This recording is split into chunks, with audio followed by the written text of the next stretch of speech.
మాజీ కలెక్టర్ తన భూమిని అక్రమంగా రిజిస్టర్ చేసుకున్నారని బాధితుడు ఎంఆర్ఓ ఆఫీస్ ముందు అర్ధనగ్న ప్రదర్శన చేశారు. సైదాబాద్కు చెందిన గిరిధర్ రెడ్డి రంగారెడ్డి జిల్లా అబ్దుల్లా పుర్మెగట్టు ఎంఆర్ఓ ఆఫీసు ముందు నిరసనకు దిగారు. రంగారెడ్డి జిల్లా మాజీ కలెక్టర్ అమయ్ కుమార్ తన ల్యాండ్ అక్రమంగా రిజిస్టర్ చేశారని ఆరోపిస్తూ తనకు న్యాయం చేయాలని అధికారులను వేడుకున్నారు. తనకు 30 అన్నారం రెవెన్యూ పరిధి సర్వే నెంబర్ 109, 110లో 6 ఎకరాల భూమిని ఎలాంటి నోటీసులు లేకుండా మరొకరి పేరు మీద రిజిస్టర్ చేయరాని ఆవేదన వ్యక్తం చేశారు. అయితే పోలీసులు గిరిధర్ రెడ్డిని అదుపులోకి తీసుకొని పోలీస్ స్టేషన్కు తరలించారు.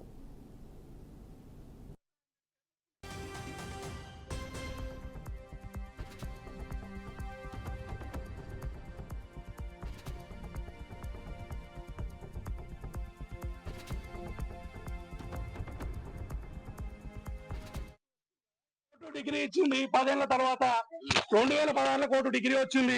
డిగ్రీ వచ్చినాక కోర్టు మనిషి వచ్చి 40 లక్షలు కడితే కోర్టులో రిజిస్ట్రేషన్ అయింది. రిజిస్ట్రేషన్ అయితే 2 ఎకరాల పాస్బుక్ ఎక్కింది, ఇంకా 4 ఎకరాలకు పాస్బుక్ ఎక్కాలి. ఎక్కితే నేను 4 ఎకరాల కోసం నేను తిరుగుతుంటే రాత్రి దొంగనా కొడుకు అమయ్ కుమార్ గారు కలెక్టరు వాళ్ళ అనితా మేడము ఇవి మన ఎవడు అమోదా డెవలపర్స్ అని ముస్లిం చనిపోయిన వ్యక్తుల మీద ముస్లిం ల్యాండ్ అని చెప్పి రాత్రి క్లైమ్ చేసుకుని ఎక్కిచ్చిరన్న. 40 ఏళ్ల సంది మధ్య సత్యనారాయణ రెడ్డి పేర్లు వస్తున్నాయి.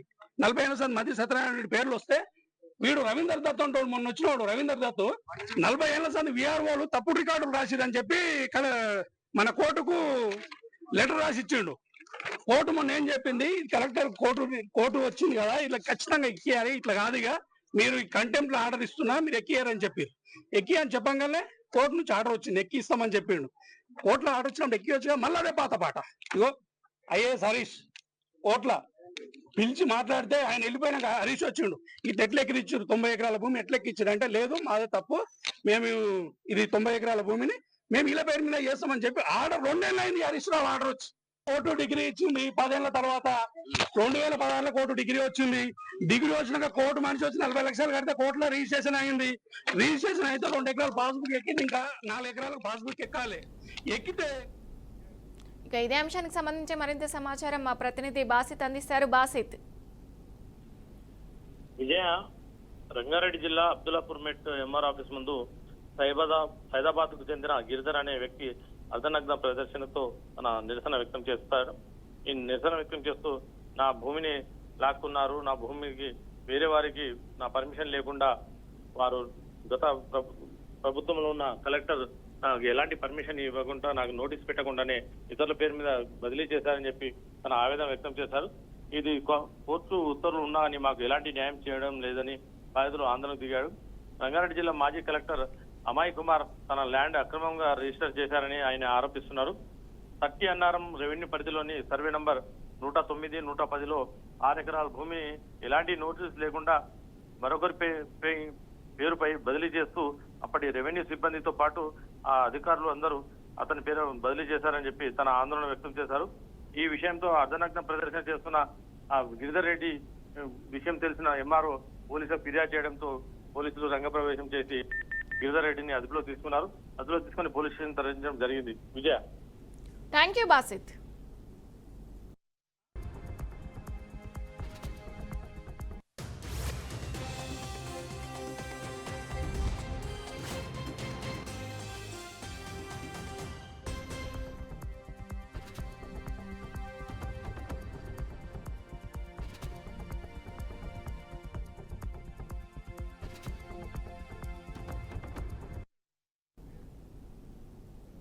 చిత్తూరు జిల్లాలో మామిడి రైతుల పరిస్థితిపై వైసీపీ నాయకులు చేస్తున్న రాజకీయాలను టీడీపీ నేతలు తీవ్రంగా విమర్శించారు. గతంలో వైసీపీ ప్రభుత్వం మామిడి రైతులకు ఎప్పుడైనా రాయితీ ఇచ్చిందని ఎమ్మెల్యే గురజాల జగన్మోహన్ ప్రశ్నించారు. వైసీపీ అధికారంలో ఉన్నప్పుడు రైతులను పట్టించుకోలేదని, ఇప్పుడు మాత్రం మామిడి రైతులపై దొంగ ప్రేమ చూపిస్తున్నారని విమర్శించారు. వైసీపీ నాయకులు మామిడి రైతులపై రాజకీయాలు చేస్తున్నారని టీడీపీ నేతలు మండిపడ్డారు. కాగా కుప్పం పర్యటనలో సీఎం చంద్రబాబు స్వయంగా మామిడి రైతులు, అధికారులు, పల్స్ ఫ్యాక్టరీల ప్రతినిధులతో చర్చించి సమస్యలు అడిగి తెలుసుకున్నారని ఎమ్మెల్యే తెలిపారు. నేను 4 ఎకరాల కోసం నేను తిరుగుతుంటే రాత్రి దొంగనా కొడుకు అమయ్ కుమార్ గారు కలెక్టరు వాళ్ళ అనితా పిలిపించి క్లియర్ ఇండికేషన్ ఇచ్చారు. నేను 8 రూపాయలు ఏదైతే ఫిక్స్ చేశానో దాన్ని మీరు రైతులకు ఇచ్చి తీరాలి. మళ్ళీ 4 రూపాయలు ఏదైతే సబ్సిడీ ఇస్తామన్నామో అది ఖచ్చితంగా ప్రభుత్వం కట్టుబడి ఉంటుంది, ఇస్తామని తెలియజేస్తూ వారందరికీ కూడా చెప్పడం జరిగింది. ఆ సందర్భంగా కొందరు ఇండస్ట్రియలిస్ట్ వారికి ఉన్న సమస్యలను తెలియజేశారు ముఖ్యమంత్రి దృష్టికి. గతంలో ఏదైతే జ్యూస్ పెట్టున్నారో పల్పు వాటన్నిటినీ అమ్మలేకపోతున్నాం కాబట్టి మాకు చాలా ఇబ్బందికరంగా ఉంది అన్నారు. అప్పుడు వారి సమస్యలను అడిగినప్పుడు వారు చెప్పినది ఏదైతే 12 రూపాయలు జిఎస్టీ విధిస్తున్నారో దాన్ని మాకు తగ్గించగలిగితే బెటర్గా ఉంటుంది అని చెప్పారు. సో 12 రూపీస్ జిఎస్టీని కూడా త్వరగా తీసేయడం జరుగుతుందంటూ వారికి మాట ఇవ్వడం జరిగింది. ఎందుకంటే బట్ నిన్న కుప్పం పర్యటనకి విచ్చేసిన మా ముఖ్యమంత్రి గారు రైతులు మళ్ళీ ఇండస్ట్రీ వారు 20 కోట్ల రూపాయలు ఎయిర్పోర్ట్కు చిత్తూరు రేణుగుంట ఎయిర్పోర్ట్కి వస్తే మేము అందరం కూడా రిప్రజెంట్ చేస్తే ఆ రోజు కాస్ట్ ఆఫ్ ప్రొడక్షన్ ఎంత అన్నారు, 7 రూపాయలు అన్నారు ఎవరు డిపార్ట్మెంట్ వాళ్ళు. 4.5 రూపాయలు మార్కెట్లో ఉంటే 2.5 రూపాయలు చంద్రబాబు నాయుడు గారు ఇచ్చి 20 కోట్ల రూపాయలు ఇమ్మీడియట్గా రిలీజ్ చేయడం కూడా జరిగింది. అదేవిధంగా ఈరోజు ఫ్యాక్టరీ వాళ్ళతో అందరూ కూడా కూర్చొని మరి రైతు సంఘాలు కానివ్వండి, మామూలు రైతులు కానీ నేను కూడా పోయిన మీటింగ్కి 8 రూపాయలు ఫ్యాక్టరీ వాళ్ళు కూడా చెప్పి ఒప్పించాము. వాళ్ళకి ఏమొచ్చిందంటే తమిళనాడు కర్ణాటకలో 2 రూపాయలకు 3 రూపాయలకు దొరుకుతా ఉంది, దాన్ని తీసుకొని వచ్చేస్తా ఉన్నారు అని చెప్పినారు. దానికి కూడా మనం చెక్ పోస్టులు పెట్టి రిస్ట్రిక్షన్ పెట్టాం. వాళ్ళు కానీ అక్కడ కానీ తీసుకొని వస్తే మన రైతులు ఇబ్బంది పడతారని చెక్ పోస్టులు పెడితే కర్ణాటక సిఎస్ కర్ణాటకలో చీఫ్ సెక్రటరీ ఆంధ్ర చీఫ్ సెక్రటరీకి లెటర్ రాయడం జరిగింది. ఏమండి మీరు ఇక్కడ నుంచి రిస్ట్రిక్షన్ పెడుతున్నారు, రేపు మీ టమాటా మాకు మదనపల్లి పుంగునూరు ఏరియా నుంచి మరి బెంగళూరుకు వస్తుంది కదా, అప్పుడు మేము కూడా రిస్ట్రిక్షన్ పెడతాము అని కూడా క్లియర్గా తెలియడం జరిగింది. అయినా ఒప్పుకోలేదు మన గవర్నమెంట్. 100% ఎవరిని కూడా అక్కడి నుంచి రాకూడదని రిస్ట్రిక్షన్ పెట్టిన దానివల్ల ఈ రేట్లు 20 కోట్ల రూపాయలు ఎయిర్పోర్ట్కు చిత్తూరు రేణుగుంట ఎయిర్పోర్ట్కి వస్తే మేము అందరం కూడా రిప్రజెంట్ చేస్తే ఆ రోజు కాస్ట్ ఆఫ్ ప్రొడక్షన్ ఎంత అన్నారు, 7 రూపాయలు అన్నారు ఎవరు డిపార్ట్మెంట్ వాళ్ళు. 4.5 రూపాయలు మార్కెట్లో ఉంటే 2.5 రూపాయలు చంద్రబాబు నాయుడు గారు ఇచ్చి 20 కోట్ల రూపాయలు ఇమ్మీడియట్గా రిలీజ్ చేయడం కూడా జరిగింది. అదేవిధంగా ఈరోజు ఫ్యాక్టరీ వాళ్ళతో అందరూ కూడా కూర్చొని మరి రైతు సంఘాలు కానివ్వండి, మామూలు రైతులు కానీ నేను కూడా పోయిన మీటింగ్కి 8 రూపాయలు ఫ్యాక్టరీ వాళ్ళు కూడా చెప్పి ఒప్పించాము. వాళ్ళకి ఏమొచ్చిందంటే తమిళనాడు కర్ణాటకలో 2 రూపాయలకు 3 రూపాయలకు దొరుకుతా ఉంది, దాన్ని తీసుకొని వచ్చేస్తా ఉన్నారు అని చెప్పినారు. దానికి కూడా మనం చెక్ పోస్టులు పెట్టి రిస్ట్రిక్షన్ పెట్టాం. వాళ్ళు కానీ అక్కడ కానీ తీసుకొని వస్తే మన రైతులు ఇబ్బంది పడతారని చెక్ పోస్టులు పెడితే కర్ణాటక సిఎస్ కర్ణాటకలో చీఫ్ సెక్రటరీ ఆంధ్ర చీఫ్ సెక్రటరీకి లెటర్ రాయడం జరిగింది. ఏమండి మీరు ఇక్కడ నుంచి రిస్ట్రిక్షన్ పెడుతున్నారు, రేపు మీ టమాటా మాకు మదనపల్లి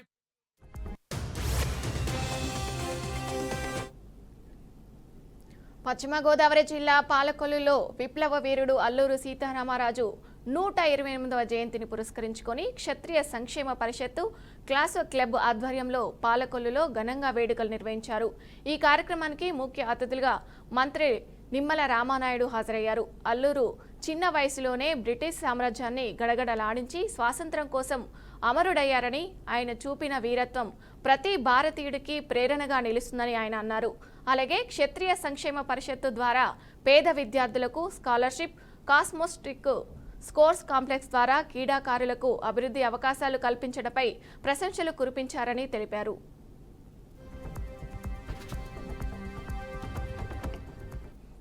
అందరికీ కూడా ఒక స్ఫూర్తిదాయకం, ఒక ఆదర్శనీయమైనటువంటి మహనీయుడు.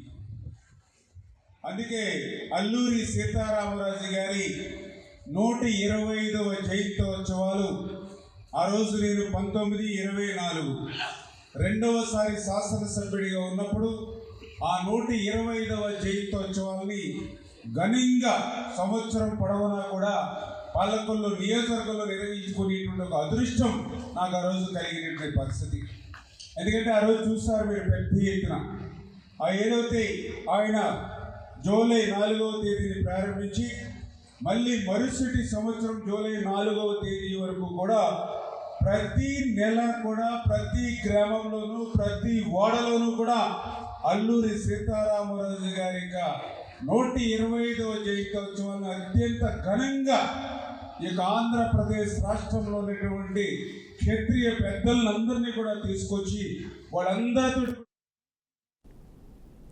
శ్రీ సత్యసాయి జిల్లా సోమదేవరపల్లిలోని పాపిరెడ్డిపల్లి వద్ద కేజీబీబీ హాస్టల్లో అస్వస్థతకు గురైన విద్యార్థులను మంత్రి సవిత పరామర్శించారు. హాస్టల్లోని బాత్రూంలను, తరగతి గదులను స్వయంగా పరిశీలించి విద్యార్థినులతో మాట్లాడారు. అనంతరం హాస్టల్లో జరిగిన సంఘటనపై విచారణ కొనసాగుతుందని, ఫుడ్ పాయిజన్ అయిందా లేదా అనే అంశంపై వివరాలు సేకరిస్తున్నామని ఆమె తెలిపారు. విద్యార్థుల ఆరోగ్యం పట్ల ప్రస్తుతం నిలకడగా ఉందని, వారికి తగిన వైద్యం అందిస్తున్నామని మంత్రి తెలిపారు. ఈ సందర్భంలో వైసీపీ నేతలు పిల్లల ఆరోగ్యం వంటి విషయంలో కూడా శవరాజకీయాలు చేస్తున్నారని విమర్శించారు.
ఆర్ఎంపీ వైద్యులు తమ పరిధికి మించి వైద్యం చేస్తే చర్యలు తప్పవని అనంతపురం జిల్లా వైద్యాధికారిని డాక్టర్ దేవి హెచ్చరించారు. వర్షాకాలం ప్రారంభం నేపథ్యంలో సీజనల్ వ్యాధుల పట్ల అప్రమత్తంగా ఉండాలన్నారు.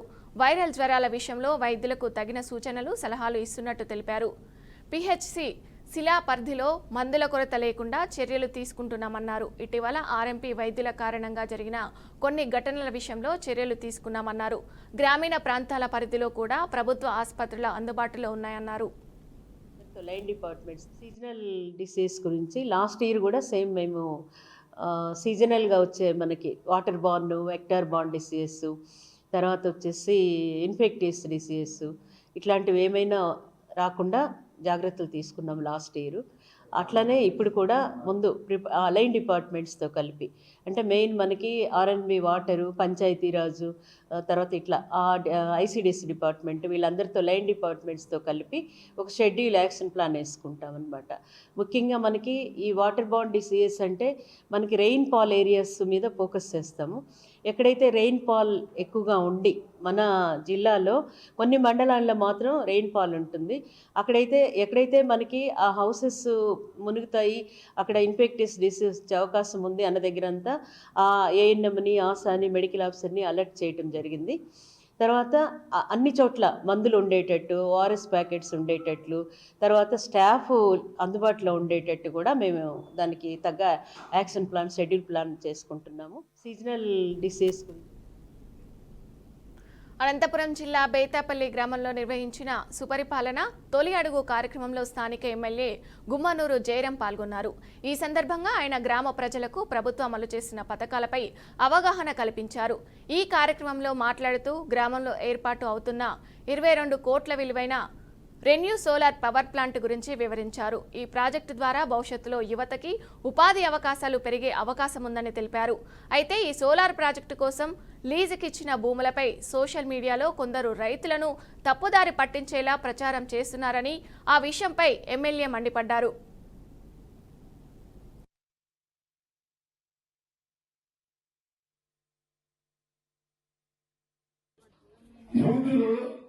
ఫేస్బుక్ లో కూడా పెట్టి మేము భూములు పోతామని చెప్పేసి కాకుండా వాళ్ళ ఇంట్లో అక్క చెల్లెములకి పోయి చెప్తుంటారు. వాళ్ళ మాటలు నమ్మకండి. అలాంటోడు మీకు చెప్పే వ్యక్తి ఫేస్బుక్ లో పెట్టే వ్యక్తి కానీ కావచ్చు, లేదంటే ఇంటింటికి పోయి అక్క చెల్లెములకు చెప్పే వ్యక్తి కావచ్చు. వాళ్ళకి గుండె భయం ఏమైనా ఉంటే వాళ్ళు చెప్పేవారికి గుండె చేయనుకుంటే ఇక్కడ నేరుగా ఆర్డీఓ గారు ఉన్నారు, ఎంఆర్ఓ గారు ఉన్నారు, నేను ఒక ఎమ్మెల్యేగా ఉన్నాను, నేరుగా వచ్చి నన్ను ప్రశ్నించాలని చెప్పి వారికి ఈ గ్రామంలో ఉన్న ఫేస్బుక్ లో పెట్టేవాడికి నేను ఛాలెంజ్ విసురుతున్నాను. రాండి, ప్రజలు మభ్య పెట్టదండి, మీరు రాండి. ఎవరైనా అపౌరుడికే మాత్రం ఎవరు పనిచేయదండి. మీకు ధైర్యం ఉంటే వచ్చి నా దగ్గరకు వచ్చి మీ ఆలోచన కోసమో మీ భవిష్యత్తు కోసమో అని మీరు అనుకున్నారేమో కానీ ధైర్యంగా వచ్చి నా ముందు వచ్చి మీరు చెప్పాలని చెప్పేసి సవాలు విసురుతున్నా. యువకులు ఫేస్బుక్ తెలంగాణలో తమకు తిరుగులేదని విర్రవీగుతున్న దొరల గడిని బద్దలు కొట్టి 3 రంగుల జెండా పట్టి 4 కోట్ల మందిని ఉత్తేజపరిచి దొరలను తరిమి కొట్టామని సీఎం రేవంత్ రెడ్డి పేర్కొన్నారు. హైదరాబాద్లోని ఎల్బీ నగర్లో నిర్వహించిన కాంగ్రెస్ సామాజిక న్యాయం సమరభేరీ సభలో సీఎం రేవంత్ రెడ్డి పాల్గొని ప్రసంగించారు. తాము అధికారంలోకి వచ్చినప్పుడు తమ ప్రభుత్వం 3 నాళ్ల ముచ్చటేనని ఎగతాళి చేశారని, నేడు సక్సెస్ఫుల్గా ప్రజా పాలనను సంక్షేమ పాలనను అందిస్తున్నామని అన్నారు. తాము ఎక్కడ విఫలం అవుతావా అని ఎదురు చూస్తున్న ప్రతిపక్షాలకు చెంపపెట్టులాగా కేవలం 9 రోజుల్లో 9,000 కోట్ల రూపాయలు 70 లక్షల మంది రైతులకు అందించామని వెల్లడించారు.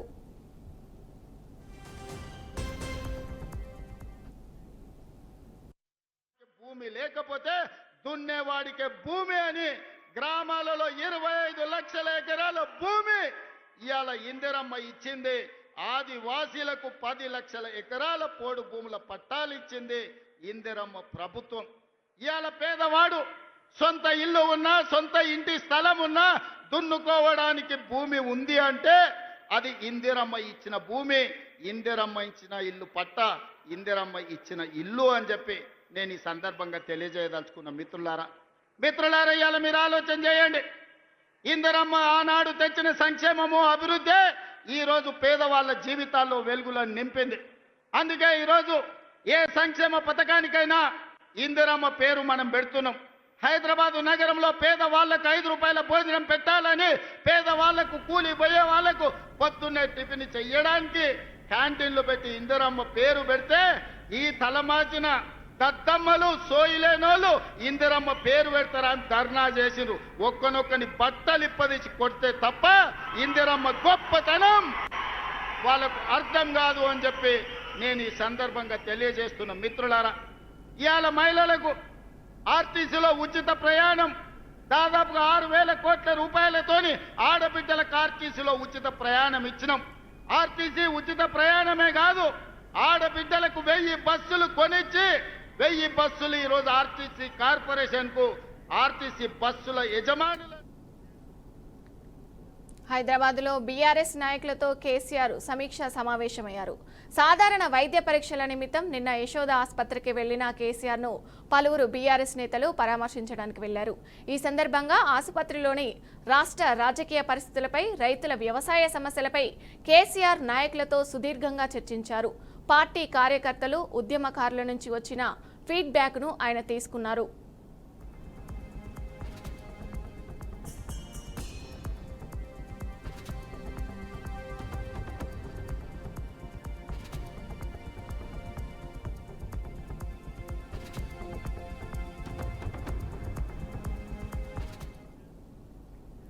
కూటమి ప్రభుత్వంపై మాజీ మంత్రి అంబటి విమర్శలు గుప్పించారు.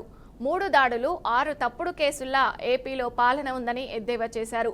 రెడ్ బుక్ కోసం కొందరు అధికారులు పనిచేస్తున్నారని ఆగ్రహం వ్యక్తం చేశారు. దాడులు జరుగుతున్నా పోలీసులు ఆపడం లేదని మండిపడ్డారు. వైసీపీ నేతలపై దాడులు జరుగుతున్నా పట్టించుకోవడం లేదని మండిపడ్డారు. చంద్రబాబు రాసిచ్చినవే పవన్ చదువుతున్నారని ఆరోపించారు. కూటమి నేతల బెదిరింపులకు వైసీపీ నేతలు భయపడడం లేదని అంబటి స్పష్టం చేశారు. రాజకీయాలు ఎన్నికల వరకే, రాజకీయాల తర్వాత అందరూ సమానమే. చెప్పావా ఏమిటి వాళ్ళు చేస్తున్నది? ఎన్ని కేసులు పెడుతున్నారు మీరు? అక్రమైన కేసులు ఎన్ని పెడుతున్నారు? ఎంతమంది లోపల పెడుతున్నారు? బెయిల్ రాకుండా ఎందుకు ట్రై చేస్తున్నారు? గడ్డి తినే కార్యక్రమాలు మీరు అంతా చేస్తూ ఇవాళ మా మీద మీరు ఆరోపణ చేస్తున్నారు. ఏమండి, సాక్షిలో డిబేట్లో పాల్గొంటే కొమ్మినేని శ్రీనివాసరావు వారి మీద SC ST అట్రాసిటీస్ కేసు పెడతారా? బుద్ధుందా అసలు మీకు? ఎస్సీ అట్రాసిటీస్ యాక్ట్ ఎక్కడన్నా సంబంధం ఉందా? అంటే చట్టాన్ని మీ చేతుల్లోకి తీసేసుకుంటారా? బిఎన్ఎస్ఎస్ మీరు చెప్పినట్టు నడుస్తుందా? కోర్టుల్లో కూడా మీరు చెప్పినట్టు నడవాలా? ఇంత దారుణంగా వ్యవహరిస్తూ ఇవాళ మీరు ఏదేదో మాట్లాడేటటువంటి కార్యక్రమం ఇవాళ మీరు చేస్తున్నారు. చంద్రబాబు నాయుడు గారు రెడ్ బుక్ రాజ్యాంగాన్ని చేస్తున్నారు. ఎక్కడ పడితే అక్కడ దారుణం, అన్యాయం, అక్రమం ఇష్టం వచ్చినట్టుగా. నంద్యాల జిల్లా ఆత్మకూరులో ఉద్రిక్తత వాతావరణం చోటు చేసుకుంది. టీడీపీ ప్రతిష్టాత్మకంగా చేపట్టిన సుపరిపాలనలో తొలి అడుగు కార్యక్రమంలో భాగంగా ఆత్మకూరులో పర్యటించేందుకు వచ్చిన నంద్యాల ఎంపీ బైరెడ్డి శబరిని స్థానిక టీడీపీ నాయకులు అడ్డుకున్నారు. ఎమ్మెల్యేకు కనీస సమాచారం ఇవ్వకుండా ఎలా పర్యటిస్తారని ఆగ్రహం వ్యక్తం చేశారు. దీంతో ఆమె ఇంటింటి పర్యటన మధ్యలోనే నిలిపివేశారు. ఈ విషయం గురించి ఎంపీ బైరెడ్డి శబరిని వివరణ కోరగా అపార్థం చేసుకోవడం వల్ల ఇలా జరిగిందని ఆమె వివరించారు. అప్పుడు అన్నప్పుడు ఆయన ఒక మాట ఇచ్చారు. ఏమని? నేను ఖచ్చితంగా అధికారంలోకి వచ్చిన ఫస్ట్ మీకు చేసేది, మీకు కావాల్సిన పరికరాలు నేను ఇస్తాను అని చెప్పేసి, అందులో భాగంగా ప్రతి నియోజకవర్గంలో అసెస్మెంట్ క్యాంప్స్ జరుగుతాయి. ముందు అసెస్ చేసి వాళ్ళకి ఏం అవసరం ఉందో ఒక్కొక్కరికి 4-5 అవసరం చెబుతున్న మెషిన్లు ఏవైతే ఉన్నాయో అవి కానీ, మోటరైజ్డ్ ట్రైసైకిల్స్ కానీ, లేకపోతే ఆర్టిఫిషియల్ లిమ్స్ ఏవైతే ఉన్నాయో అవి కూడా ఈరోజు అసెస్ చేసి ఒక రోజు పెట్టి ఫ్రీగా పంపిణీ చేస్తామన్నమాట. ఇది ఎంతో చక్కటి కార్యక్రమము. అలింకో సంస్థ వాళ్ళు దీనికి స్పాన్సర్ చేశారు. ఆత్మకూరు టౌన్లో మన కేంద్ర ప్రభుత్వం ఏడిప్ కార్యక్రమం పథకం ఏదైతే ఉందో అది మన రాష్ట్రంలో ఎక్కడ లేదు. మన జిల్లాకు అది వర్తించి వీళ్ళు కేంద్రంలో ఉన్న కేంద్ర మంత్రి గారిని ఆ పథకాన్ని ఇక్కడ అమలు చేయాలి. ఎందుకంటే హ్యాండిక్యాప్ వాళ్ళు మన నంద్యాల జిల్లాలో చాలా మంది ఉన్నారు. వాళ్ళకు లొకేషన్ పాదయాత్ర టైం నుండి ఎన్నికలకు ముందు కూడా అందరూ హ్యాండిక్యాప్ వాళ్ళు వచ్చి మాకు తోపుడు బండ్లు కావాలా, మోటరైజ్ ట్రైసైకిల్స్ కావాలా అని అన్నారు. అప్పుడు అన్నప్పుడు ఆయన ఒక మాట ఇచ్చారు. కాంగ్రెస్ ఏం ఉద్ధరించిందని సామాజిక న్యాయ సమరబేరీ సభను నిర్వహిస్తున్నారని కేంద్ర హోంశాఖ సహాయ మంత్రి బండి సంజయ్ ప్రశ్నించారు. దేశాన్ని, రాష్ట్రాన్ని అర్ధశతాబ్దానికైనా పరిపాలించిన కాంగ్రెస్ పార్టీ ఇన్నేళ్లలో ఒక్కసారైనా బీసీని ప్రధానమంత్రిని, ముఖ్యమంత్రిని చేయలేదని మండిపడ్డారు. 6 గ్యారంటీలను కూడా అమలు చేయకుండా కాంగ్రెస్ ప్రజలను మోసం చేస్తుందని విమర్శించారు. ఏఐసీసీ అధ్యక్షుడు మల్లికార్జున ఖార్గే వీటిపై ప్రజలకు సమాధానం చెప్పాలని డిమాండ్ చేశారు. స్పష్టం చేయాల్సిన బాధ్యత కాంగ్రెస్ పార్టీ నాయకుల మీద ఉంది. ఇన్ని సంవత్సరాల మీ పాలనలో ఒక్కసారైనా మీరు బీసీ ప్రధానమంత్రిని చేసిండ్రా? ఇవాళ భారతీయ జనతా పార్టీ బీసీ ప్రధానమంత్రిని చేసింది. ఎస్టీ సామాజిక వర్గానికి సంబంధించిన రామ్నాథ్ కోవింద్ గారిని రాష్ట్రపతి చేసినాం. ఎస్టీ సామాజిక వర్గానికి సంబంధించిన ద్రౌపది ముర్ము గారిని రాష్ట్రపతి చేసినాం. మైనార్టీ వర్గానికి సంబంధించినటువంటి అబ్దుల్ కలాం గారిని కూడా రాష్ట్రపతి చేసినాం. గత ప్రభుత్వంలో 27 మంది బీసీ ఎంపీలను మంత్రులు చేసిన ఘనత నరేంద్ర మోడీ ప్రభుత్వం అండి. 12 మంది ఎస్సీ సామాజిక వర్గానికి సంబంధించిన ఎంపీలను మంత్రులు చేసిన ఘనత నరేంద్ర మోడీ ప్రభుత్వం అంది. 8 మంది ఎస్టీ సామాజిక వర్గానికి సంబంధించిన ఎంపీలను మంత్రులు చేసిన ఘనత నరేంద్ర మోడీ ప్రభుత్వం అంది. మా బీసీ వర్గానికి సంబంధించిన వ్యక్తి ఇలా ప్రధానమంత్రి అని చెప్పి గర్వంగా ఘనంగా చెప్పుకున్నటువంటి అవకాశం భారతీయ జనతా పార్టీ ఈ దేశానికి అందించింది. కానీ నరేంద్ర మోడీ గారిని ప్రధానమంత్రిగా చేసే సమయంలో కూడా హేళన చేసినటువంటి పార్టీ కాంగ్రెస్ పార్టీ. అంటే ఒక బీసీ వ్యక్తిని ప్రధానమంత్రి చేస్తే ఓర్వలే కాంగ్రెస్ పార్టీ. వ్యంగ్యాస్త్రాలు సంధించింది కాంగ్రెస్ పార్టీ. ఒక బీసీని ప్రధానమంత్రి చేస్తారా అని చెప్పి కాంగ్రెస్ పార్టీకి కసి, కోపం. బీసీలు అంటే కాంగ్రెస్ పార్టీ కోపం మొదటి నుంచి వ్యతిరేకత ఒకటే గాంధీ కుటుంబమే. ఏ ముఖం పెట్టుకొని ఇవాళ మీరు సామాజిక న్యాయ బేరీ పెడుతున్నారు? సామాజిక న్యాయ బేరీ పేరుతోని కాంగ్రెస్ పార్టీ సాయంత్రం సమావేశం ఏర్పడిస్తుంది హైదరాబాద్ లో. దానికి కాంగ్రెస్ పార్టీ